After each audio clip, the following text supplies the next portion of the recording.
with the aim of creating the next generation of energy leaders, and we aim to be an international community. Why? So I think we all like to start with why. Why doing something like this? Why to give up our Saturday mornings to give webinars or workshops? And I think the root cause of this is because we think energy is the backbone of our society, and we think that is a key sector for human prosperity. I don't know if you know this, but 730 million people still live without access to electricity, which is quite shocking. So our aim is to kind of take this key sector that energy is and try and fill the gaps between how energy leaders and professionals are formed today and educated today into what the sector actually needs for the future. So today we feel like the training is fragmented. There's not a lot of collaboration between countries.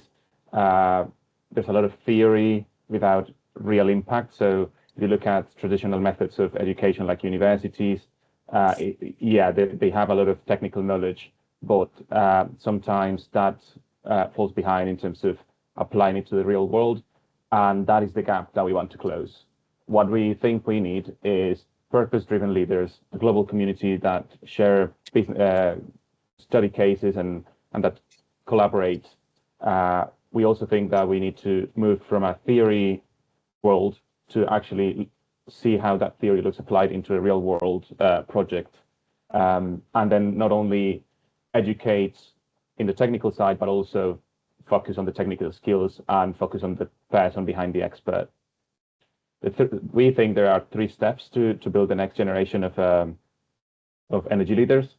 And we think that those 3 stages are shape the character, build the big picture, and deliver the real impact. Shape the character is about dismantling limiting beliefs, about educating yourself, about improving your own person.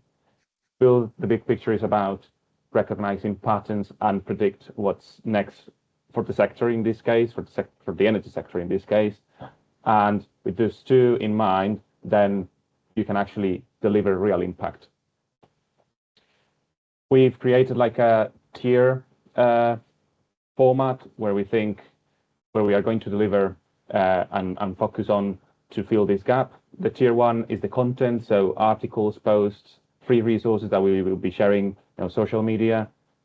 Tier 2, webinars, where we would invite experts in different subjects. Tier 3 will be workshops and courses like this one, and like the one we had last month about design of a wind farm. Tier 4 is a high commitment inner circle that want to go beyond all this kind of passive educating modules where you just receive knowledge. So Mastermind is for those who actually want to be part of the inner team. And then as we grow and as we develop the idea of ReGEN, we aim to try and get people to have impact on real projects and try and help communities as well.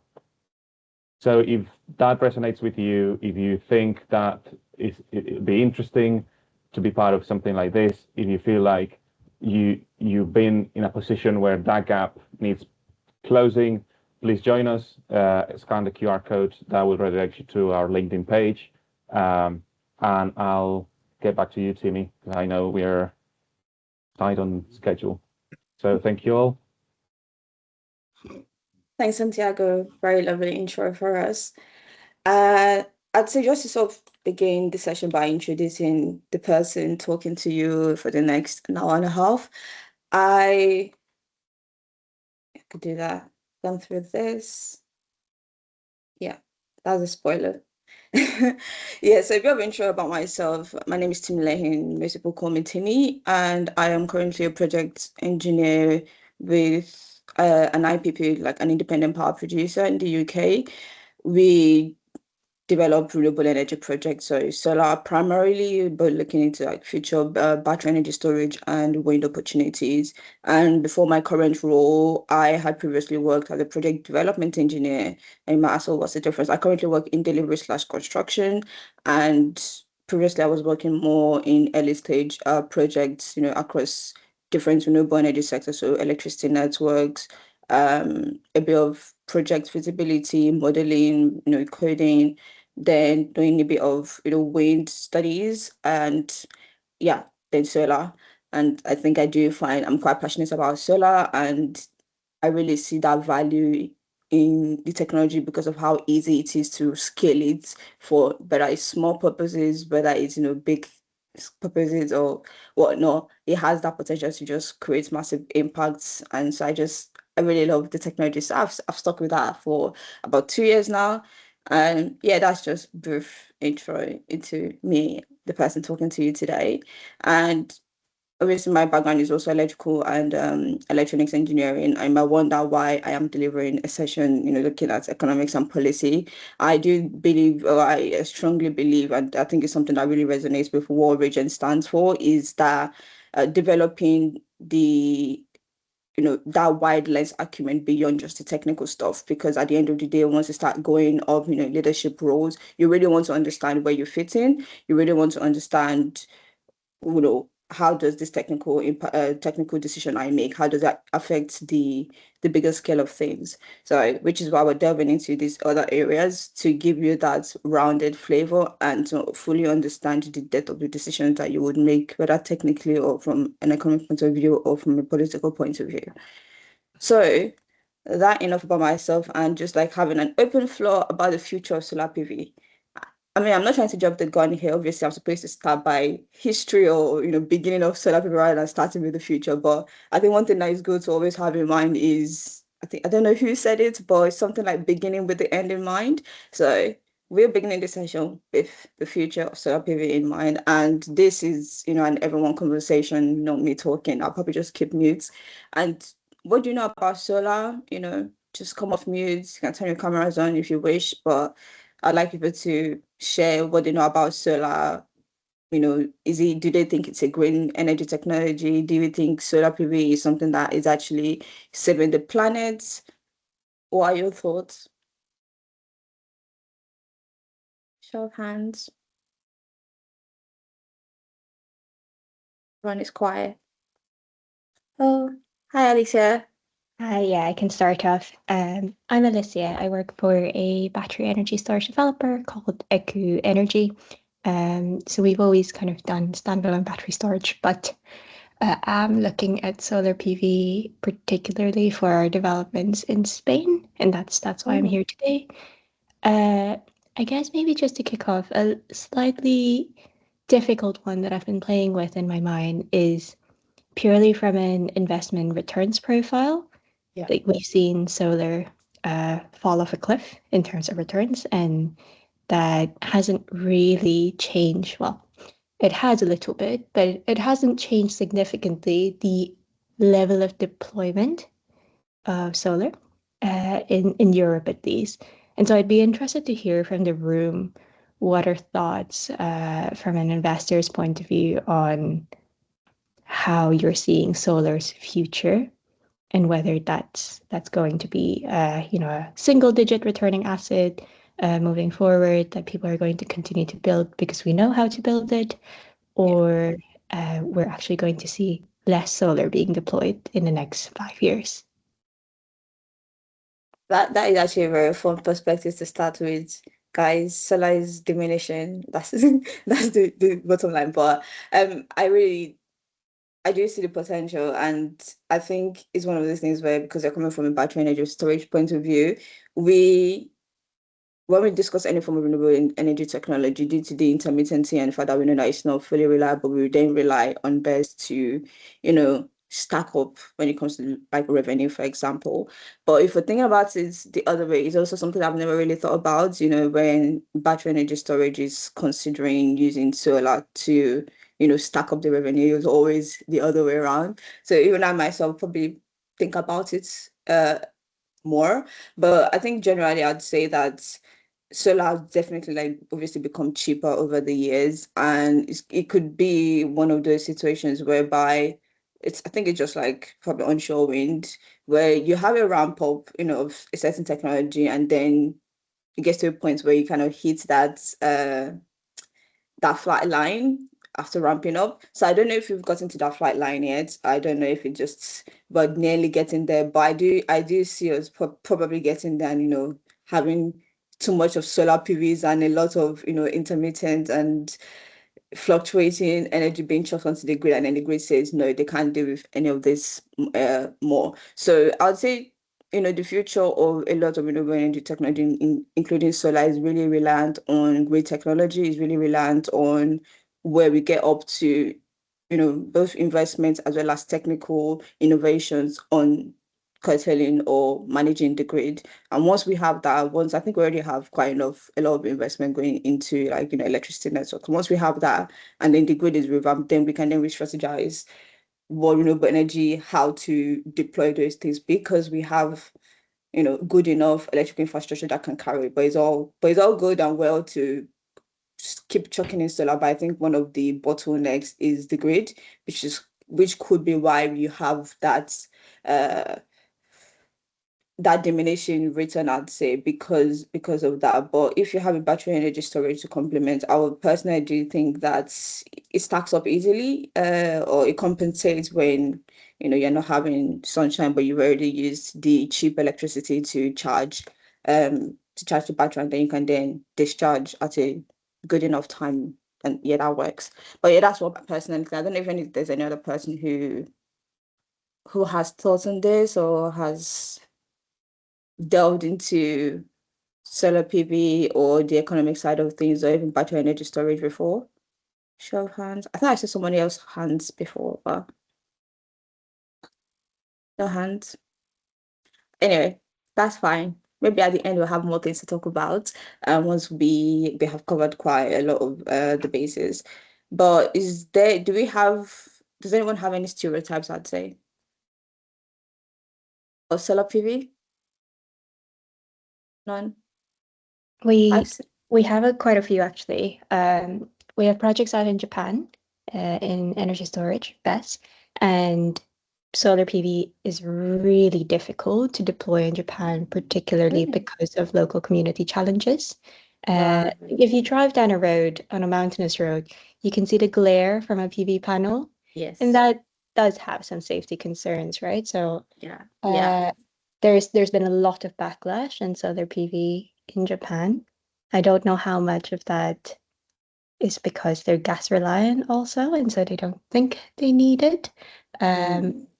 But yeah, not really in the UK. It's, general local council stuff, but Yeah. some other geographies have much bigger challenges.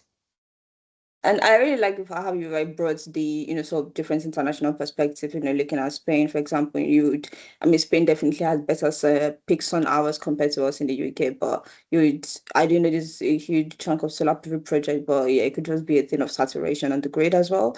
And then you bring in Japan, for example, the other side of the world, how their own sort of, I guess, cultural and local community influence sort of fit into that, which is something that we're also going to sort of touch on towards the end when we look at the policy side of things, and within the UK as well as, the different international communities that we're familiar with. Because I am Nigerian, and I definitely know the challenges that comes with you having the best of technical idea, and then translating that into something that the local community wants and can sustain, in the long run. Is a whole conversation. But yes, City.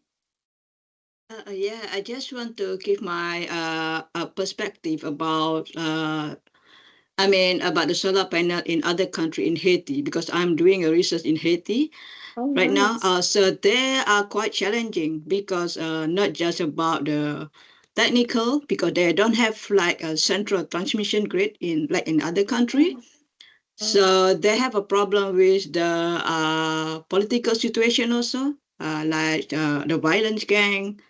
right. And yeah, so it's very challenging for for the governments to have like a centralized transmission. So in Haiti, they have like 10 isolated distribution area. So right now we are working together how we can ensure that Haiti can become like other countries have like a good transmission system. I mean, and then people can get more electricity. Like us in the UK. That's very interesting insight, I'd say. I've not heard about like the sub-energy landscape in Haiti, and this is really good. And like what I said before, the grid really determines quite a lot of things when it comes to the technology. So it's good to have that perspective as we continue today's session. Yeah, yes. Well, I do have to be honest and declare my allegiance. I work in oil and gas, but I was just wondering the life cycle of Is it just emissions me? of solar PV.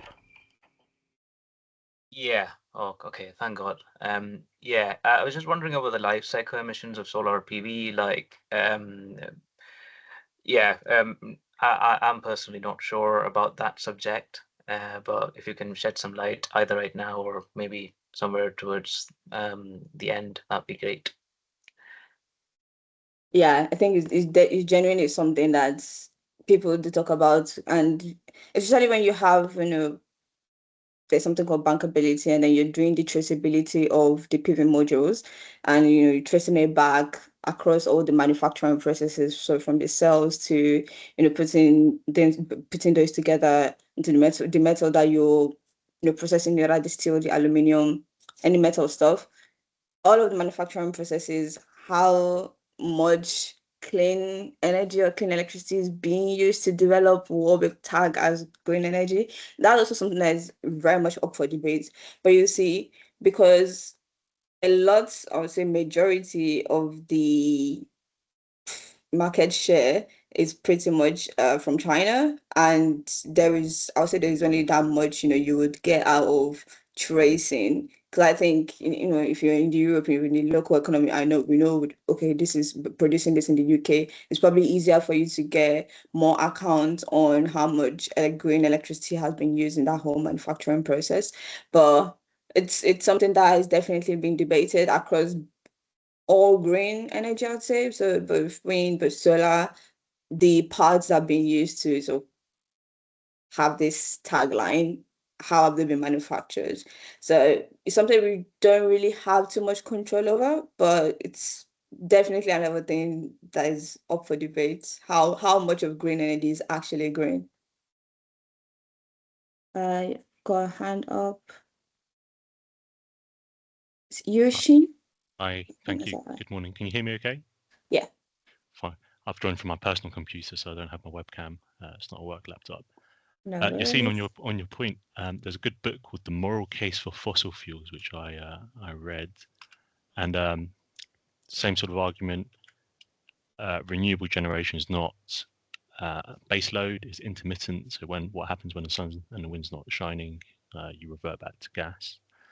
So there's that debate about if I've got 100 tons of concrete, should I be building renewable generation that's not going to be there all the time, or should I give it to gas? If I've got 100 football pitches worth of space, what do I do? Build nuclear or build PV solar farms? So it's a good read. There's flaws in it, but it's always good to hear a contrarian view. That's really good. Thanks for sharing that. I would definitely add that to my lovely reading list. And I think we also circulated the reading list prior to this session as well. So another nice one for everyone to read.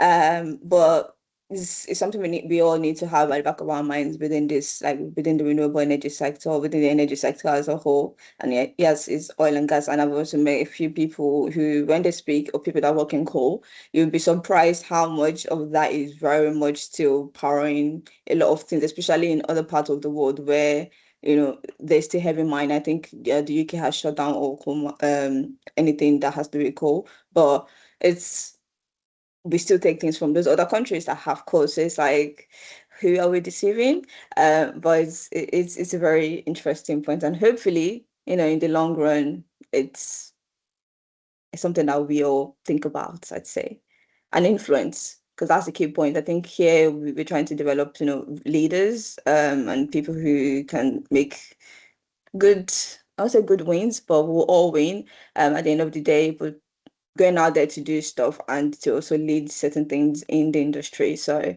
looking forward to that. Anyway, so conscious of time, and that was a very lovely discussion. And thanks for everyone who spoke up. Really, it's really very good to have people discuss. I'll just run through what a solar PV life cycle would look like, and across all of these phases, those three things, so the technical, the economic, the policy, cut across every single stage. Because when you're looking at resource assessment, so you're thinking about, how much is am I going to be getting any form of peaks on hours? I mean, there's always this misconception that, oh, if there is no sun in the country, then solar is not viable. Honestly speaking, light is what really determines. So if you have light, and I'm pretty sure we all experience light and darkness every single day because that's a 24-hour cycle, you can use solar.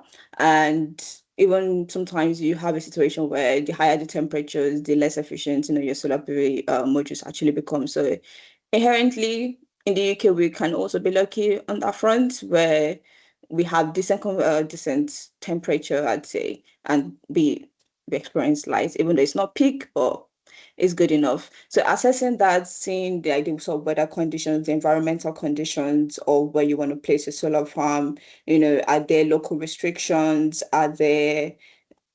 There's a bunch of local restrictions, depending on where you're situating the projects. So like a landowner could be very much open to you having a solar farm, but by the time you start thinking about all the environmental constraints, the form of species that you have on certain part of the farm, you might have to maintain a boundary. And if that boundary remains a good portion of that land is basically an exclusion zone, then that really makes your project not viable. So once we look into also the environmental, the policy, or the local council requirements, you typically get planning in the UK. Once you have like a planning approval, you could possibly have some conditions to be discharged. So they're usually things that you need to have done before you start the construction or during the construction of your project, just to maintain the I say the transparency without really, stopping you from building your project. And even in the middle of that, you also have things called public consultations, where, as a developer, you would have to be on the hot seat in front of a local community for them to basically throw any form of question at you. And depending on that, that could literally make or break your project. And you have certain projects in the UK, for example, where, the community is like heavily opposed to it and, basically protesting and all of that. And there's always concerns, for solar PV, there's always like glare, like, as we discussed before. So, I see. So I'm just going to be distracted with the questions. But I was talking about the challenges. So yes, so you have things like glare. Some of you just concerned that, oh, you're affecting the natural beauty, of the environment. How does that affect my property value? Because a lot of these projects are usually in the countryside, and you have those type of challenges. But going beyond that, you have the design and engineering phase where honestly design and engineering almost starts immediately, because once a project developer sees a land, they're already asking you to do a design, whether it's feasible or not, you're already doing the design. So design engineering pretty much happens from the beginning as well. And it's very much an iterative process. A lot of the time, your first design is not the final design. And that's one of the beauty about engineering, it's iterative. When you have the constraints, you keep building on and adding that, and you inform people involved in the project about the viability. You keep communicating to them that these are the constraints, if any, and this is how we can mitigate for that. And if it cannot be mitigated, you have to discuss how that affects the financial viability of the project, because that could also affect, expected revenues, the internal rate of return, which is the IRR, and that could basically choke out a project. So that leads us to the finance and procurement side of things, where depending on the scale of project, so for a small scale projects, a company can fully fund, or an industry can easily fully fund the project because of the scale. But when you start thinking about utility scale projects, a lot of the times you would have to, go to a lender, which could be any form of bank, and as a lender, you definitely, it's an investment that you're putting in.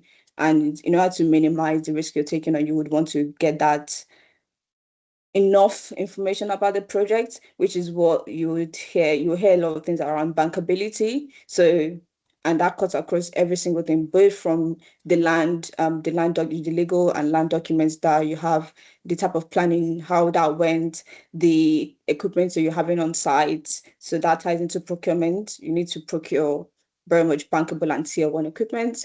The partnership you have with contractors who will be delivering the project on site, and it cuts across quite a lot of things that they want to have visibility on before giving you, that, we'll call it a loan, but financing your project to get built instead of you having to fund the entire project, from scratch.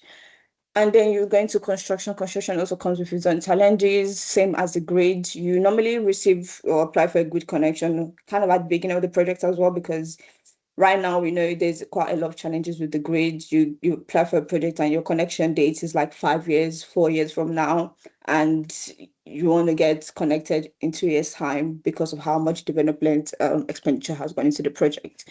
So you have this type of challenges, and working, the reason why the grid is in this part, so it's not really grid application. You should have gotten that prior to this stage, but it's more interacting with the grid. So once you construct a project, there's something called commissioning, where the grid has certain requirements and you need to do the testing to make sure that your solar PV project is performing as it should, without disturbing the grid and all of that. And then that takes on to operations. Operations, anything can happen in operations. You could have faults. How you go about fixing that is also something that needs to be very, very put ahead, even in design and engineering stage. And then we're still at end of life. What does that look like?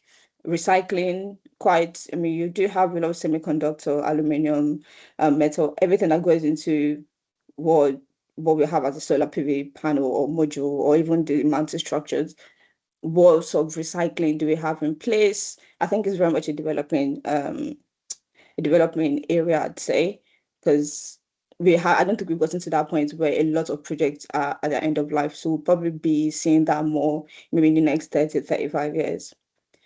So, like I said, across board, but there's technical, economic, and policy consideration throughout, and it's just something that just sort of maintains the theme.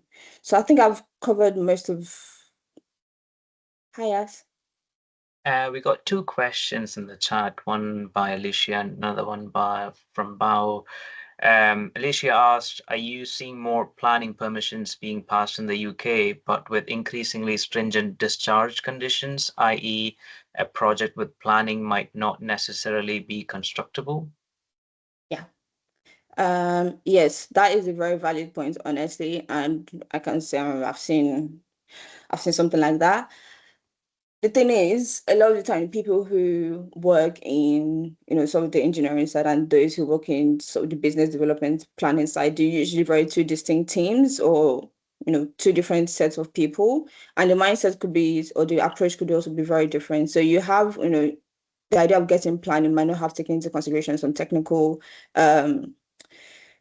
constraints, I'd say. And then by the time, you've secured planning, by the time you add all those technical constraints, the IRR of the project is definitely getting affected. And then it's up to you as the engineer or as the designer to see the best way to make the project work. There are certain times where you just have to rely on better technology, for example. So, when the project was first put into planning, could be like 2 years prior to when it's ready for construction. So between that, you would definitely see, improvement of solar PV technology. So for the same size of panels, you could be, getting more watt peak from the same surface area. So it's just type of things that could, improve the viability of a project. But even if that doesn't work, it's something that you probably just have to say, oh yeah, this is not, really buildable, and then you start looking to sell, which is another whole conversation that not too familiar with, but trying to sort of sell your project, because you do have people who buy ready to build projects, and they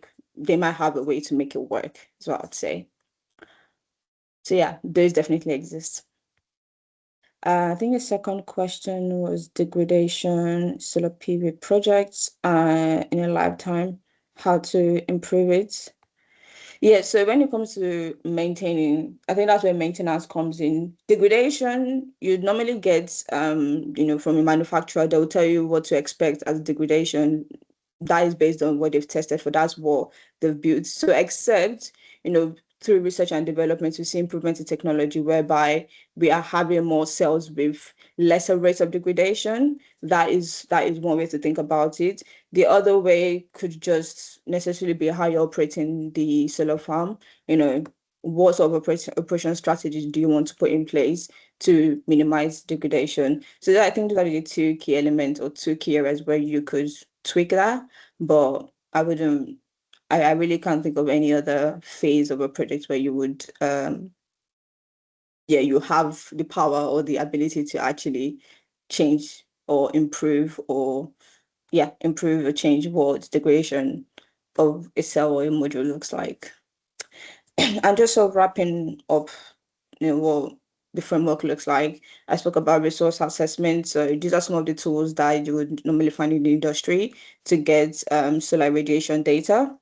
Um, some of them, for bankability, like I said, but that's one of the things they also look into, the kind of resource data, because at the end, if your resource data is expecting quite high radiation, but in reality that's not the case, then there's a gap. And if it's the other way, if it's too sort of conservative or it's giving you a worst case scenario, that could be sort of better depending on your project. And then that, okay, when you start operating the solar farm, the yield would be better than what you financially modeled for. Hence, you'll be probably getting more profit or more revenue than you anticipated.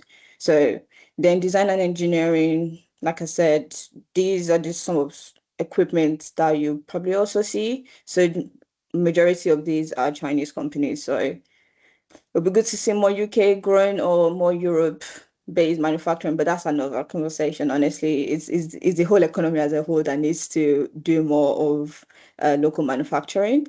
And then I've mentioned some EPCs under financing and procurement. So the EPCs are engineering, procurement, and construction contractors. So that is usually a model where you have one entity take ownership of those three areas and they can then subcontract. So they're usually like a main contractor and then they subcontract to, the people that will do probably the civil works, separate from the electrical installation and then maybe mechanical. They will do all of that. And you as a project owner, you're taking on less risk because you have one person coordinating all of that instead of you having to manage multi-elements. So it really depends on the model of your business, what you would rather do. If you rather just, have a multi-contractor contract and not deal with the additional margin, like 10% margin that the main contractor would charge. And for the grid, those are the sort of 6 DNOs that we have in the UK based on geographic location, if you're not familiar with them. And I think that sort of covers everything around the project lifecycle framework. And that leads me to the technical deep dive. I believe I've answered all the questions that we had in the chat as well. But I mean, towards the end, just so to keep track of time, towards the end, there'll be opportunities to ask questions. So feel free to stack your questions, and at the end, we'll discuss everything. So how does solar PV work? From photon to kilowatt. And like I said earlier, solar is very much dependent on the radiation or the light rays that hit the surface of a panel, and then part of it gets absorbed, and then that's what translates into electricity generation. So it's not necessarily the sun. And with the, let's say, cell technology, you have a graph that kind of shows you, how increasing temperature affects the voltage, and it gets to a point where increasing temperature would probably mean that you're having less power being produced from your panel. So you kind of want to get to this sweet spot where you're not experiencing high temperatures, but you're also getting really nice really nice direct radiation as well as long peak hours. So peak hours are usually, or peak sun hours are usually, the period of time of a day where you have peak sun, peak sun. So yeah, and right now, so the efficiency is talking about how much of the radiation that hits the surface of a panel actually gets captured and translated into electricity. So at the moment, I think the record is around 23, 26%, which is way less than half, barely like a quarter. So there's so much room for improvement when it comes to the actual cell technology, because if we improve that maybe 70%, we would definitely be capturing way, way more. And that could pretty much transform the solar PV industry as a whole. And I think in my next slide, I do touch on the difference of technology types that we have. Like I said, this is the efficiency range we're looking at. And so yeah, we have the monocrystalline, polycrystalline, which is essentially just what they put together. So some of them are just single blocks and some of them are like multiple crystals put together because they have their own sort of advantages and whatnot. But I wouldn't really go into all of this because it's looking like chemistry to me. But this is essentially the gist. And something I would also like to highlight, and think that's one of the latest technology, is the back contact type of modules. So those modules are the ones where all of the, I would say, the junction of the cell arrangement is pretty much at the back of the surface of the panel. And because normally what we used to have in the industry was we had some of those junctions and copper trails on the surface, but having it at the back means that the surface can also capture more of the direct rails, so more of the direct irradiation, and the back will just sort of take, yeah, all of these sort of connections and everything stays at the back, since the back receives less amounts of light irradiation anyway, which is why it's an increasing market share, I'd say, and that's one of the new technologies, and it's also one of the ones with the better efficiency, and I think it's one of the ones I'm using on our project today. But the thing is, if you have a bifacial panel, which is essentially a panel that captures both the front and the rear, because now everything is back contact, the connection is at the back, you would have lesser irradiation being captured or reflected at the back of the panel, at the back of the module. However, what you get for the benefits of the direct more surface area in the front outweighs the reduced radiation being captured at the back. But that's just a nice to know information. So just going back to other things on the technical side, going into system design. In a PV system, we have multiple elements. So we talk about PV modules a lot. We also have the inverters. The inverters are what would convert DC, which is direct current, into AC. So the PV modules themselves, the current that is being generated is direct current.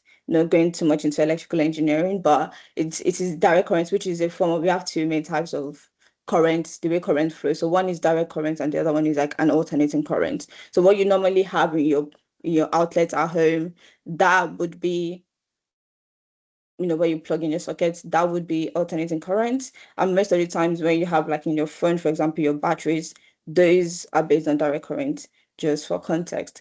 And inverters basically take those and then they convert. So you could also imagine that in the process of that conversion, you experience certain losses, which need to be factored into the design. Then we have things called optimizers, which could be placed on modules independently to improve the power being captured by each module, so that by the time you aggregate all of the energy production, you're getting better yield. But obviously that comes with a cost, so it's up to you to do the cost benefit analysis on having optimizers and how much additional yield you get. And another thing is worth considering is string versus central. So in this case, you could have inverters, small inverters being placed at each string, because PV modules are connected to form strings, and then strings are then connected to an inverter, which the inverter is then connected to your transformer, and it gets taken to the grid or wherever you're using it. I mean, you don't really necessarily need a transformer if it's not big scale, but that is basically like the flow from cell to usage. And with a string architecture, you're basically connecting inverters on each string, depending on the scale of your project. But if you have a very big project, for example, you could also bring in the central inverters, which very big, higher capacity. But what you do is you connect multiple string and multiple pivot modules to one big inverter. Instead of having string level inverters. And it's a very much a cost benefit thing as well. And you also be thinking about if something happens to that one big inverter, your whole site is pretty much going. But on a string level, you have, if it's just one string that's that's been affected, it's just that inverter, it is localized, So that's one of the things that you'll be thinking about. However, obviously with string inverters, you have more quantity. Central inverter is fewer quantity, those things. So that is also something called cost engineering. So you factor in your design if the losses outweigh the benefits and all of that. Another form of, I guess, design is probably the structure itself. So you're probably familiar with like rooftop solar, where you see, solar PV panels on rooftops. You've also seen the ones on the ground. Floating solar is also another one where it's pretty much on water.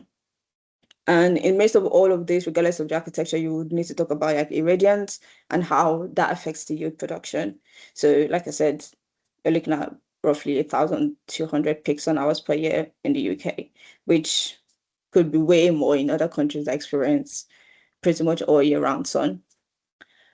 And grid integration, like I said, when you get your grid connection, you normally have a grid connection offer or certain standards that your system, your entire PV system needs to run. And any deviation from that could mean you get disconnected from the grid. So these are some of the things that you'd need to sort of prove to the DNO, which is like the distributed network operator you're connecting to, or if it's much higher, it could be transmission network.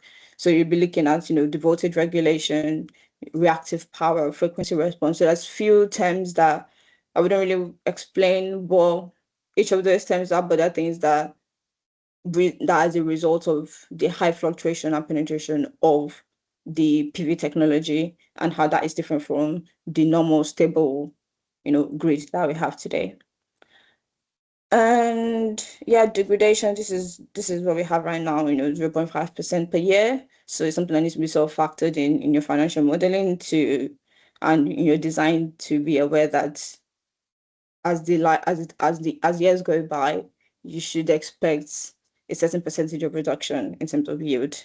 And like I said, during operation, there are certain things that could be done as a form of regular maintenance to minimize those the level of degradation, such as cleaning your panels at a decent frequency so you prevent soiling, because when soiling is a condition that happens when dirt or anything accumulates on the surface of a panel, and that the surface is literally how it captures the light irradiation and then transfer that into energy production. So any portion that is being covered by a speck of dust does translate into loss of yield. And in that kind of scenario, you have things called hotspots, which is something that you just don't want to happen, because that could pretty much paralyze that particular cell or module. But we do have, technology, I would say even at the string level, whereby that one module experience that would not necessarily affect the entire system, but would be localized to that part. So that's probably where optimizers come in, and that's where string level inverters come in. And then predictive maintenance strategies, because once you're predicting and once you're having you're maintaining stuff in regular frequency, you would know when something's about to happen, or you anticipate certain failures on the network, both network or on the system. And just think we've gone through some of the cell technology types, and I've also given brief. This is just imagery on some of the examples I've spoken about before. So rooftop, this is also a rooftop, but the orientation is more like east-west, if you're not familiar with that. And then that is a lovely groundnut. I think I just put that there just because of the animals. I mean, that looks like a nightmare too. But if you have to design a farm where the landowner would actively be using, you need to really think about your cable placements, your inverter placements. You don't want them chewing on any of those things because that is recipe for short circuits and basically is damage to that part of the system. So you don't want that. And on the bottom left, you have like a floating solar PV. I'll be quite keen to see some of this in the UK actually, but we don't have that yet. Oh, maybe we have some, but not that much. So because it looks cool, I think. And yeah, and then on the bottom right, we have agri PV, which is combination of agricultural practices with solar PV. So that's also another example. And as I talk about like, irradiation, this is just a rough idea on how much of irradiation we expect in a different part of the UK. As you can see in the south, very generous, and like what's the borderline when I say? Would I say past Manchester? It starts to look quite grim, but we have projects there anyway. So yeah, that is that. And then on the left-hand side, that is just a consideration, if you're working on like a small scale, because I think I've talked about utility scale solar PV with a lot, but for a small scale rooftop project or even any project, for example, if you're doing a rooftop project, we're looking at the roof direction, and yeah, the roof angle, how it's going to be placed. Is it likely to capture anything? Because ideally in the UK, you want to be facing south. And if your lovely roof is facing north, I'm afraid, well, maybe something can happen, but it's going to be bad investment. I'd happily tell you that. Shading, if you're right next to a tree or anything that casts shade on the surface of a panel, that is also basically blocking the light rays from directly hitting that surface of the panel, which is also something that could lead to reduction on yield. Yeah, you're looking at system size, your panel efficiency. I think we've covered that already. Inverter performance. Yeah, you want a very good inverter because you don't want to be experiencing so much losses during the conversion from DC to AC. Then the local electricity rates. So that really applies. So local electricity rates, tariff, and yeah, those two things really apply if you're, you're a homeowner, you're just building like a rooftop on top of your house and you just want to get the best value, whether importing from the grid or using your own local electricity. So if it's cheaper to just have your own and you have better rate of return compared to the local electricity rates, then that's a financial decision. And then, yeah, how much solar electricity do you need? How much load do you have in your house, for example? And then that sort of determines how much of a solar PV can serve those of base load that you have, your washing machine, your fridge, call it all of that, and use that to determine how much solar PV you want to install. But when you're thinking about utility scale, we all need electricity, so it's usually more like how much land do I have? How much can I fit in this huge parcel of land? That's what we're looking at rather than how much electricity is needed because we all need electricity. The grid need electricity. Is just a question of if the grid can handle that volume of electricity at any given point in time. But before we got to the breakout rooms, I could. Hey Timmy, we are running short on time, so I have a Yeah. suggestion to make. If we can club the economic side as well to just one breakout room, both Right. technical and economic, I think that'd be ideal to Okay. respect everyone's time. And if we can quickly speed through economics, that'd be Yeah. great. But love the Thank question, you. guys. Keep them coming. So Yeah, we can do. Yeah, we'll definitely go through this at the end, because quite a few questions actually. yeah, no, they're Yeah, very insightful questions as well. So I look forward that's to great. all the answers. Okay. Perfect. Yeah, I think we already started talking about money anyway, because we can't really avoid talking about money. Yeah, so economics, what are we talking about? What exactly should we expect? So one of the first things that you would really look into is CapEx, which is capital expenditure. And that is essentially what you spend during the development or during the beginning, what you put down to build a project. And then operating expenditure, OPEX, is, what you would spend during the operations of the project. So as always, anything that you're putting into the mix, so from the modules to the inverters to the cost of construction, anything, the service that you need to do, all of those counts towards, the initial money that you're going to be spending. To do that, look at your what to expect as your sort of internal rate of return, and a lot of organizations will have hurdle rates, which is like the bare minimum a project has to hit in order to sort of qualify as a financially viable project.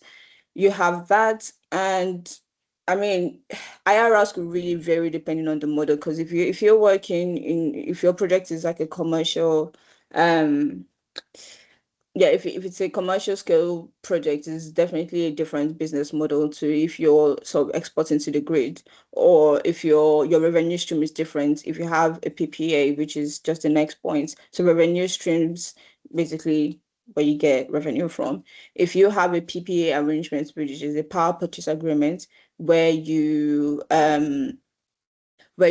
basically have a lovely off-taker who is going to gladly take in any electricity that you generate, and you have a contract to them to, maybe a fixed rate for a certain number of years and a variable rate afterwards, that sort of thing. And then we also have things called CFDs, which somehow is missing here, but probably touch up on that in the policy side of things. But that's also another way of a developer or a project owner having guaranteed income streams, because that is more driven by the government. So it's called contracts for difference. I think that's in the policy stage. So we'll talk about that then.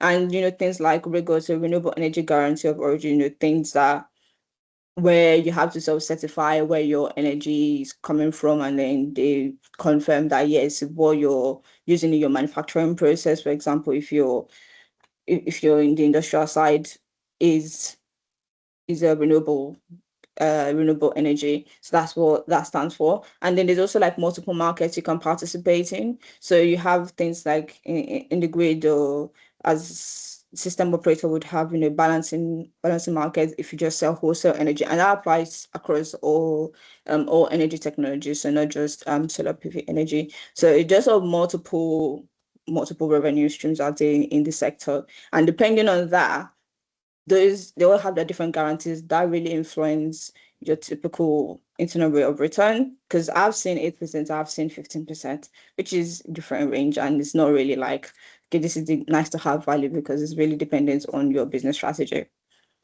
I think I've also spoken about project finance earlier on, what it means to sort of go to a lender for them to give you money instead of you having to pay that upfront, which is what we call equity. So you really want to spend, if you have a good, decent rate from a bank or a lender, you might as well use their money and then keep your money to build more stuff instead of spending all your money to build one stuff. That is where the rationale comes from. So debt to equity structures, merchant versus contracted revenue.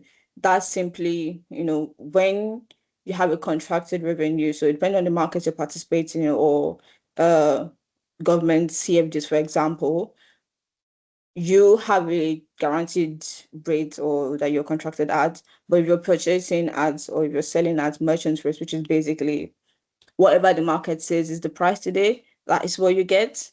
That could go up, that could come down. There's an element of risk to that, but there's an element of, if it really goes up, it could really go up and generate, huge margin. So something to think about. And then bankability and all the technical and legal due diligence that needs to be done by the bank to certify the bankability of your project. And then the LCOE of solar generally is what I've got here. Honestly, it's really like improved over the past how many decades since solar has been in the works. But so I think solar has come a long way, whereby is way cheaper now to install solar than it was when we first started. So yeah, then yeah, I think that's what we have for economics, and the rest is policy. So I'll leave us to stop chatting and we do the chatting now. So in the breakout rooms, we'll be talking both around technical elements and economics. your questions, we'll probably discuss that at the end after policy. So keep the questions coming, and at the end we would have opportunity to just go through those to ourselves, and it's not just going to be a question directed at me. Like, we can all answer those questions. Yeah. Okay. Danny? I'll automatically put you all in rooms, so you don't have to do anything. Just wait and you'll be assigned. Please put the cameras on, interact, meet each other.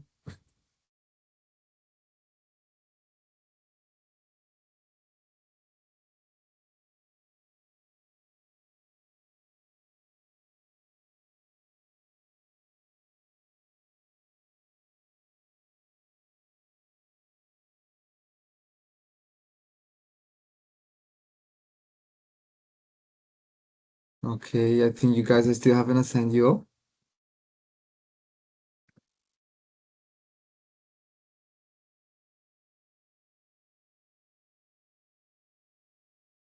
Hi, is this a breaking room or? I think you should be now directed. Are you getting a message? Okay.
There's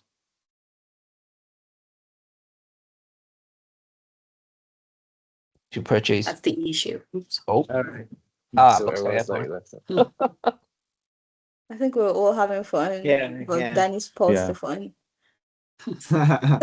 I'm following your instructions, Timmy. Okay. I think Hope it's you had a everyone back good in the chat. main room now. Yeah, we're all Hope- back. Okay. I hope we didn't Perfect. lose Couldn't finish what I was saying. people. Oh no, well, poor yeah. you. Right, so just making a quick, I think something I've already probably touched upon, which is the sort of policy side of things.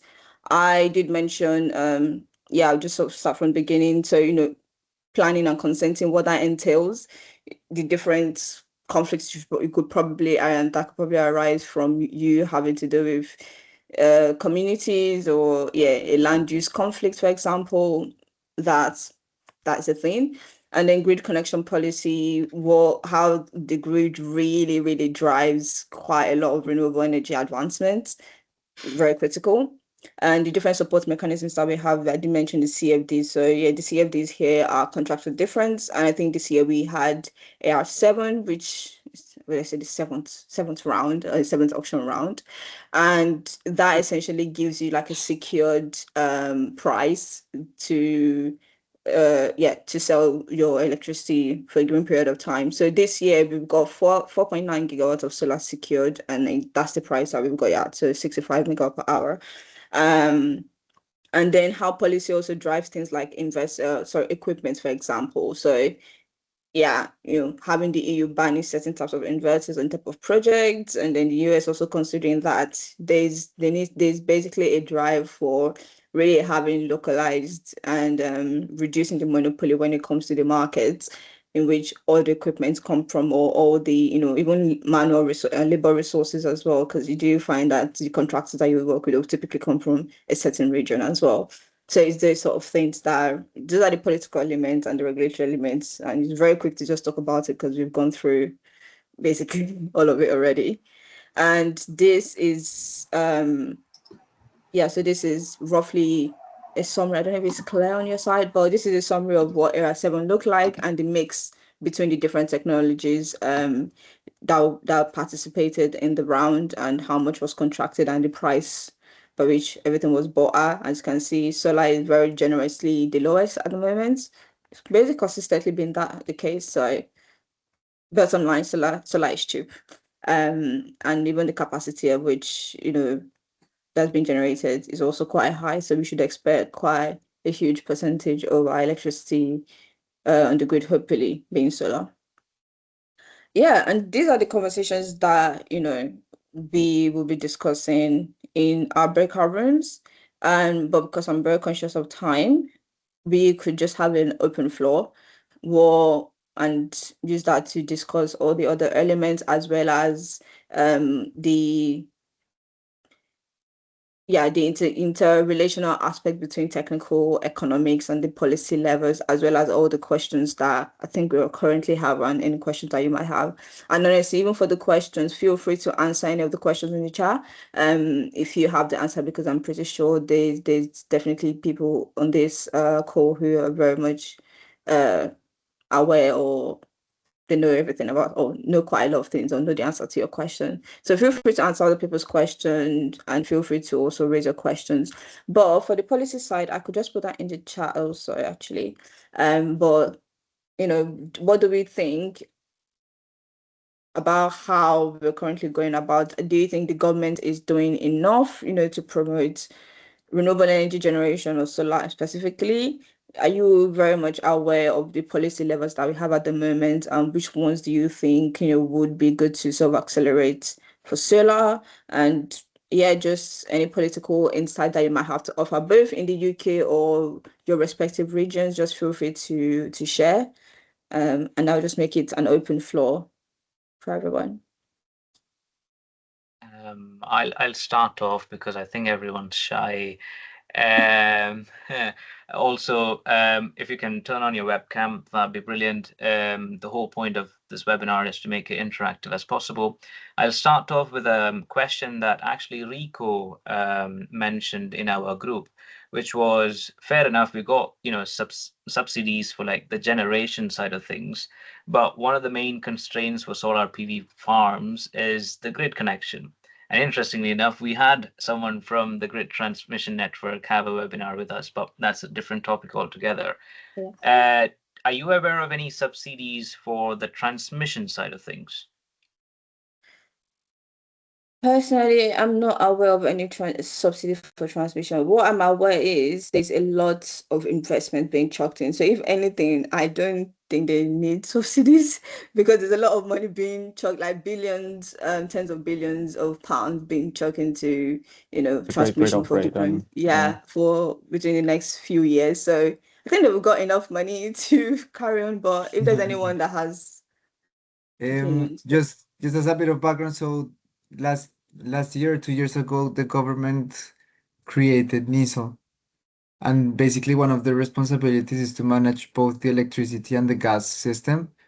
And one of the main issues that the electricity world was having was that there were many grid connection requests being done, but it was done just any type of project. So you could have basically the project ready for construction, or you could have just the concept, and you will still apply and you will still create a queue. So what that happened was that created a massive queue of projects that in reality weren't gonna get built in the short term. So what they're starting to do is they create like a new reform that instead of being the first that applies is the project that has actually the justification and it's ready to get built, that they're gonna get the first spots.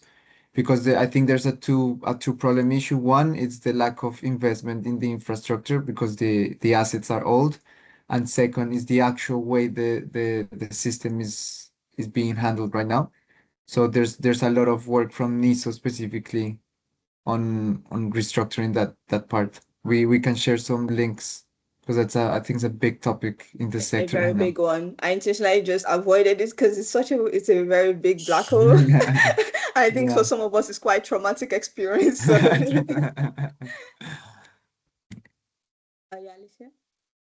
Yeah, just to answer Yassine's question, it's not exactly a subsidy, but there is currently a code mod that's happening. That's CMP 460, which is aiming to essentially socialize the cost of transmission asset. Sorry, socializing the cost of required infrastructure to connect transmission assets. Because essentially, at the moment, if you are a developer that is connecting yourself to a transmission network, you have to pay quite a significant chunk of the grid transformer costs that you'll need to put down. That's the state of play, and I actually think that's quite fair for developers. It is very expensive, but it is, if you're looking to connect, then you should probably throw some money into building the infrastructure that's needed. But that may be changed in the future. So you could be seeing higher grid charges through Tenua's if CMP 460 passes. I think it's currently in draft form, so I don't know when it will pass, but there's effort to change the way the system works. I think my view is actually auction off a grid connection. The highest bidder buys your grid connection, which I know is, then you just get these massive scale scalpers, right? Who just put And down then at least. the data centers join the queue and win everything. Well, yeah, exactly. Will Google just buy up every single grid connection position? Maybe, I don't know. Yeah.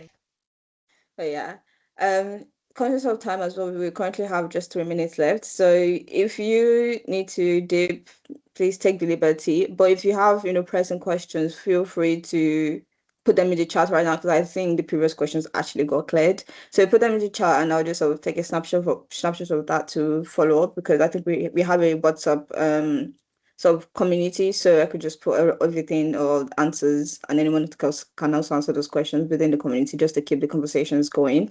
And also, if you manage to dip out, because I think the conversation today probably extend like probably to 5 minutes past the time.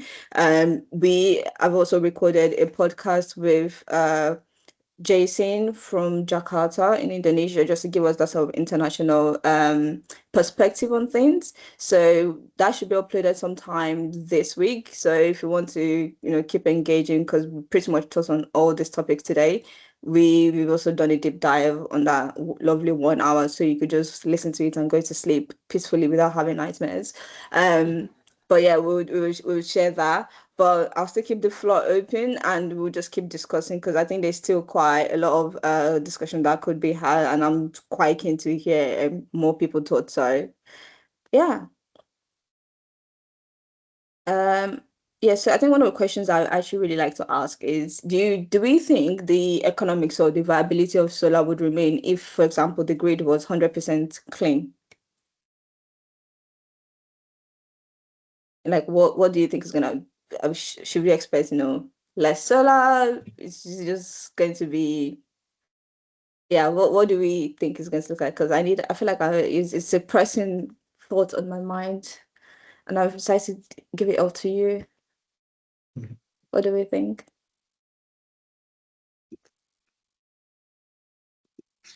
Oh, yes. I was waiting someone else would jump in.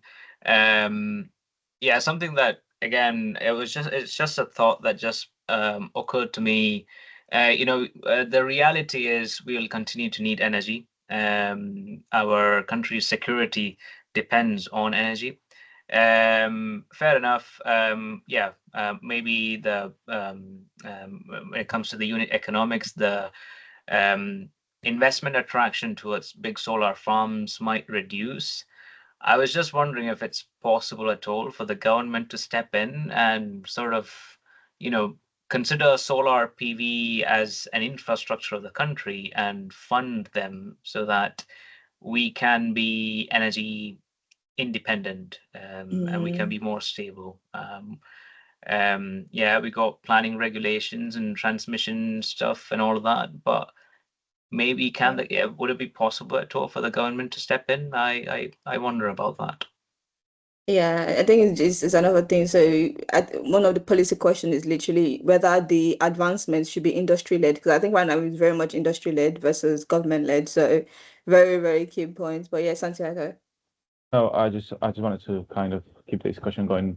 Just after what Jazz said, I think the government is already involved. Like all these contracts for different schemes and all these subsidies, and what we had in Europe a few years ago when renewables were still kind of rising, like feed-in tariffs and different types of subsidies, is all the government trying to intervene and trying to make renewables more attractive for investors.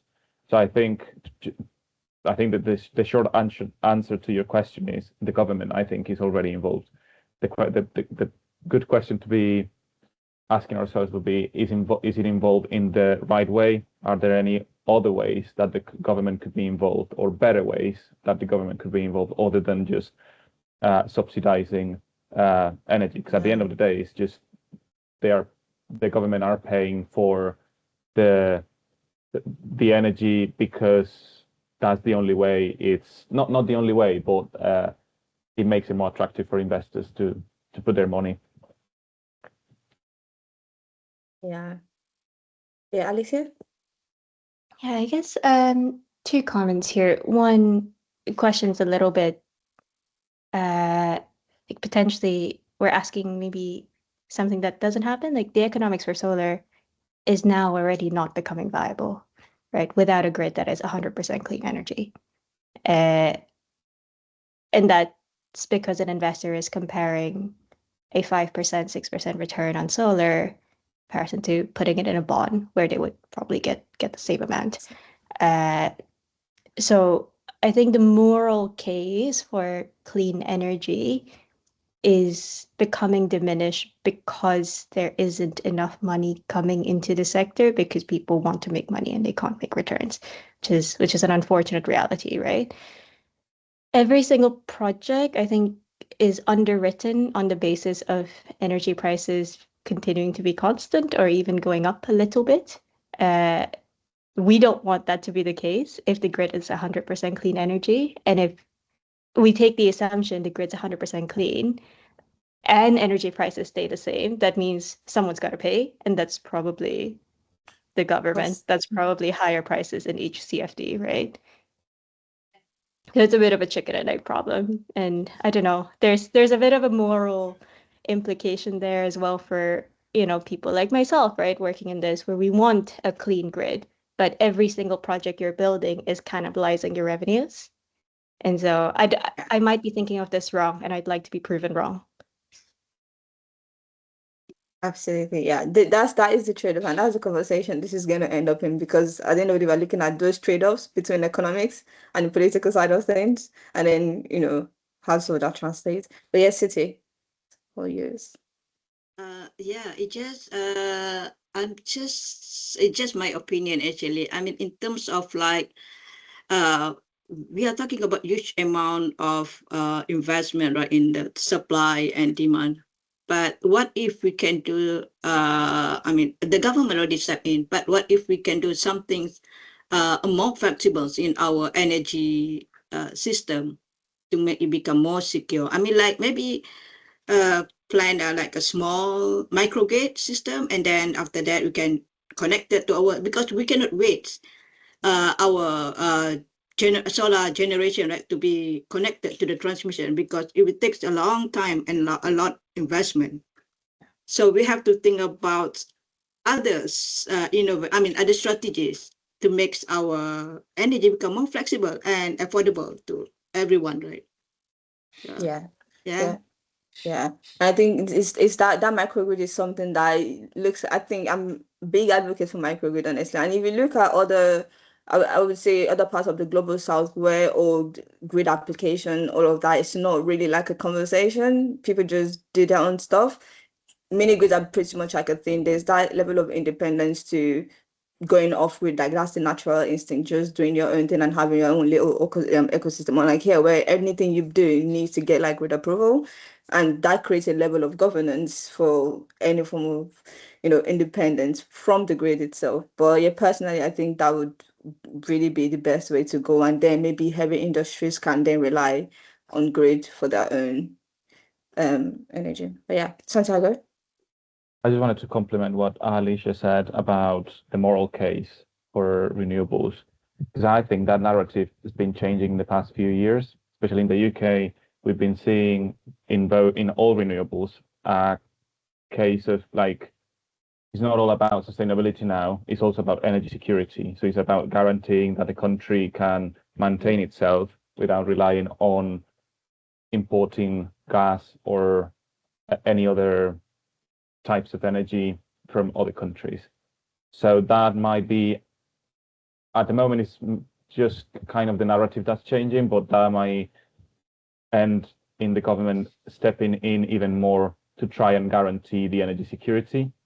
So maybe that's something in the future to account for. Maybe they create different new schemes because energy security, I think, obviously I'm a big advocate of sustainability, but looking on a macro level perspective, energy security is probably more critical for countries, and it's been historically more critical. So they might put more money into that, just to complement what Alicia was saying.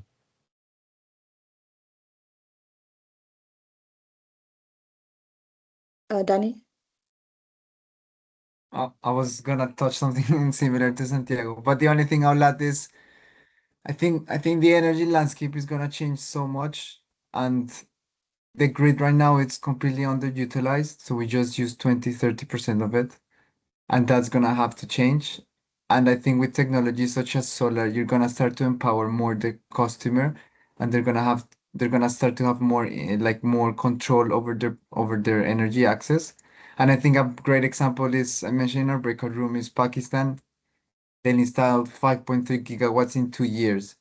And when this oil shock happened, the people itself didn't feel the prices rise so much. And it's because this technology, I understand at the utility scale, getting the investment back is a bit harder, but for the individual, you can go buy some panels, put it on your rooftop, and now you pay less electricity than on the grid, and you can actually sell it back. So I think the sector is gonna change from a top down to a more what we used to call like a smart grid. Yeah. Yeah, Yeah, interesting times to be in the I sector. do think that, and maybe hopefully one of these days, ReGEN Club will go and do our own little smart grid or mini microgrid project somewhere in the world. Just FYI, one day. But yes, you mentioned Rico. Is Rico still in the room with us? Yes, yes. The problem is I can't remember what I was talking about, Yas. So You have to do the honors, yes. Oh God. Okay.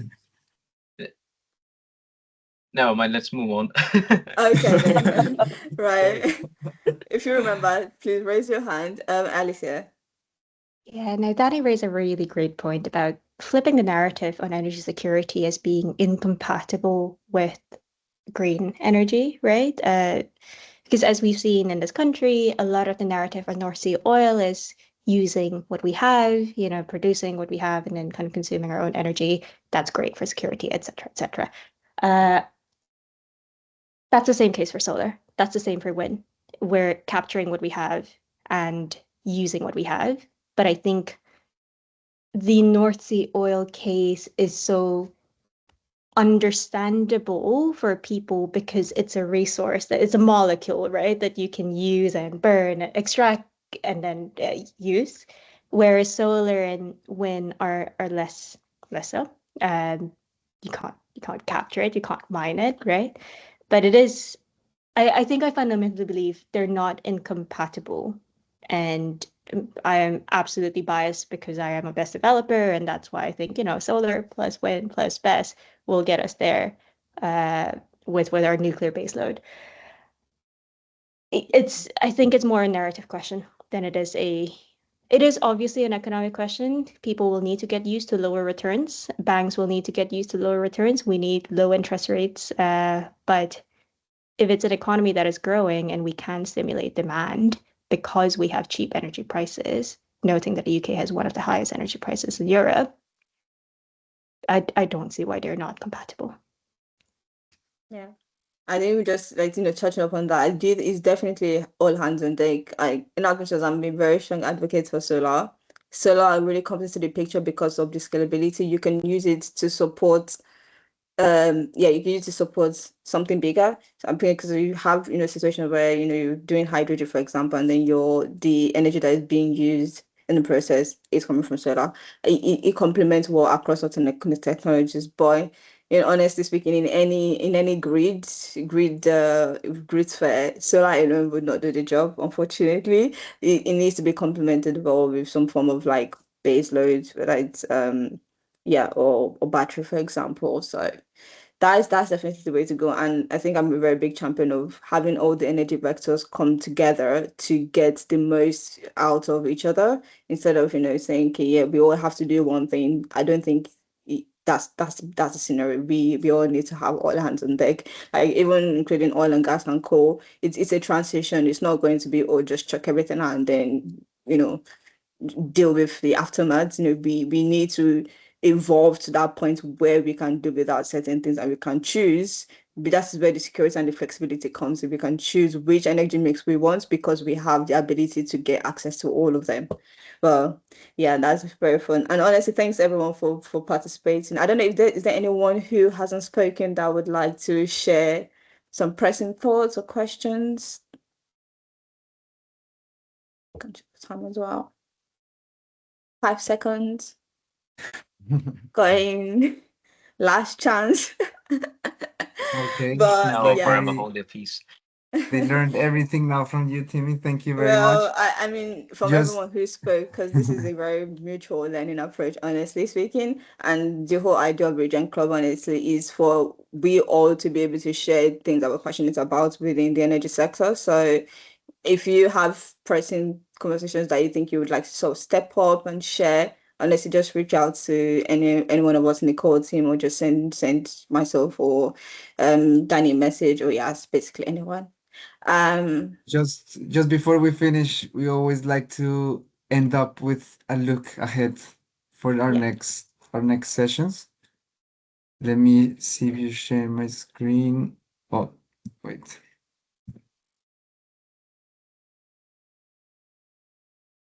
So as you've seen from Santiago, we believe that a holistic professional has a different set of skills. A big part of that is the technical, but there's also other set of skills that we need. And Timmy, run us through like the different stages a project needs to get built. Santiago did the same with wind projects. And who in this room will actually think that any of those projects can get built just by one person, one company, or one group? Because the reality is that these massive infrastructures, they don't get built by just one person or a single organization. This needs to be done by teams, massive teams. And the reality is that that's the same for your career. You're gonna be working in a team, and at some point you're ideally gonna be leading a team as well. And one of the key things that we noticed is that in our first stages of the career, we need to improve how we communicate our ideas, because that's going to make the difference between your idea being put forward, or you getting the role that you want, or you being in that position that you so much enjoy. And in our universities, we didn't get a formal teaching lecture of how do you actually communicate to influence. And influence is bringing people together to a common goal, which I think everyone in this room is passionate about the energy sector. So that's our common goal. So for the next event, we're gonna run more on the leadership side. So we're gonna talk about how to communicate strategically, and we're gonna give you like tools and frameworks that you can actually use for your day to day. It's not gonna be theory. It's more like the actual tools that you can use. So please join the session. We're gonna share more information on our pages. You'll find them in our wait. Oh, it's not working now. In our LinkedIn page, as we've been promoting already. And yeah, come along. If you found this interesting, share it with your friends as well. And yeah, hope to see you in our next session. I see a hands up, but I cannot see who. I'll That stop was sharing. me, Danny. Ah, Was it the podcast or another event or this one where we're getting someone from Rolls-Royce SMR to talk about or add the to the the guests conversation? the guests, we're still defining the guests. I'll be leading the session, but we're bringing people from Toastmasters, which is like an organization of speaking and leadership. One of them could potentially be someone that works in nuclear SMR, because we want you all to understand the technical is important, the financial is important, but all of that has to be wrapped up in a clear message, a message that inspires people, that tells a story, because otherwise the ideas are just gonna fall at the end. And I don't think any of us want that here. We want that job, we want that idea, we want to have an impact. So I think that's the whole purpose. So yeah, please join us, and we'll be sharing more information in the upcoming days. And once again, thank you, Timmy. I think when I started working, if I got a session like this, it would have helped me a million times. So yeah, thanks a lot. Thanks everyone for coming as well and listening to my voice for a lovely amount of time. So really appreciate that. And yeah, have a good weekend, everyone. Enjoy. Bye, take care. Thanks, See everyone. you. Bye. Bye. Bye. See you Thank you very guys. much. Goodbye. Bye. And enjoy the weekend. Bye.